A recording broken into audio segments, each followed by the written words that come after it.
RBI ने repo rate को change नहीं किया है। बढ़ सकते हैं डॉलर के रेट और सोने के दाम कम होने की संभावना है।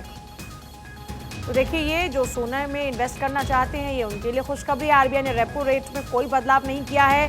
अब डॉलर के रेट बढ़ सकते हैं, सोने के दाम कम होने की संभावना है। इसका मार्केट पर क्या असर होगा, ये बताएंगे हमारे साथ में जुड़ने वाले जो मार्केट एक्सपर्ट।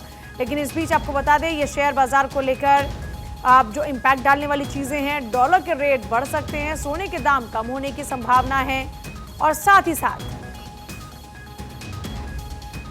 आरबीआई ने रेपो रेट को चेंज नहीं किया। तो यानी आपकी ईएमआई में फिलहाल कोई चेंज नहीं होने वाला है। आपने किसी भी तरह का कोई भी लोन लिया हुआ है तो उस पर ना आपका रेट ऑफ इंटरेस्ट बढ़ने वाला है ना घटने वाला है, स्टेबल है। अभी फिलहाल आपके लिए राहत है, स्टेबिलिटी है आपके रेट ऑफ इंटरेस्ट में।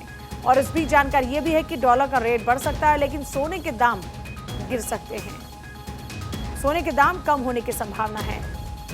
कल देखिए, ये पहले से ही तय माना जा रहा था कि आरबीआई फिलहाल रेपो रेट में कोई बदलाव नहीं करेगा और जो रेपो रेट है वही फिलहाल रहेगा, और वही हुआ भी।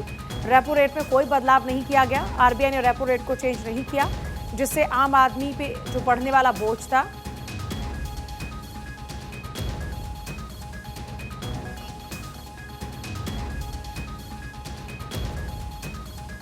और अर्थशास्त्री आकाश जिंदल हमारे साथ में जुड़ भी गए हैं। और आकाश जी का जो कैलकुलेशन होता है मार्केट को लेकर, वो एकदम सटीक रहता है और इस बार भी वही चीज नजर भी आ रही है।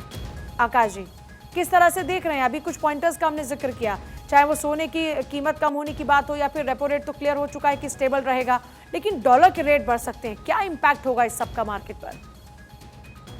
See, I had made a prediction on your channel that China would slip into deflation, and you are very right. My prediction has been proven right.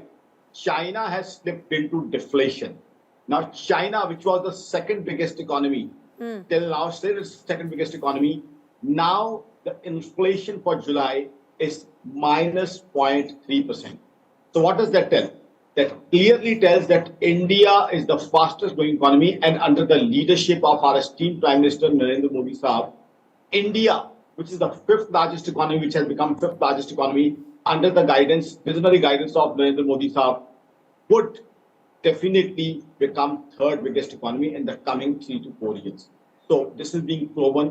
Now, this is something which I, Akash Jindal, predicted on your channel.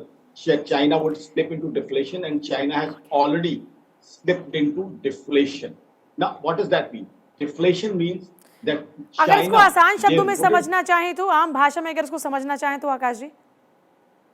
आम भाषा में इसको समझना चाहें, बिल्कुल आपने सही कहा कि चाइना में जो महंगाई है वो नेगेटिव में चली गई है। अब शायद एकदम दर्शकों को लगे अच्छी बात है, ये अच्छी बात नहीं है, ये बुरी बात है। बुरी बात इस तरीके से है, इसका मतलब है कि वहां डिमांड कम हो गई है, लोगों के पास सामान खरीदने को पैसा नहीं है। तो इसका मतलब क्या है कि चाइना मंदी के करीब है।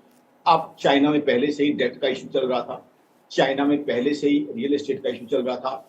अब डिमांड का इतना कम हो जाना, यानी लोग बाजार में जाके सामान ही खरीदना नहीं चाहते, वो ये दिखा रहा है कि चाइना, जो एक समय में बहुत तेजी से ग्रो करने वाली इकोनॉमी था, हिंदुस्तान से काफी ज्यादा तेजी से बढ़ता था एक समय पे, आज हिंदुस्तान के मुकाबले उनकी स्पीड, उनकी ग्रोथ बहुत बहुत कम हो चुकी है। तो आज देखिए, हालत ये है कि बाकी इकोनॉमी से हमें कंपेयर करें, अमेरिका, जर्मनी, फ्रांस, इंग्लैंड, या तो जो है स्लो डाउन में है या रिसेशन में है, लेकिन हिंदुस्तान एक ऐसी इकोनॉमी है जो फास्टेस्ट ग्रोइंग है बड़ी इकोनॉमीज में से।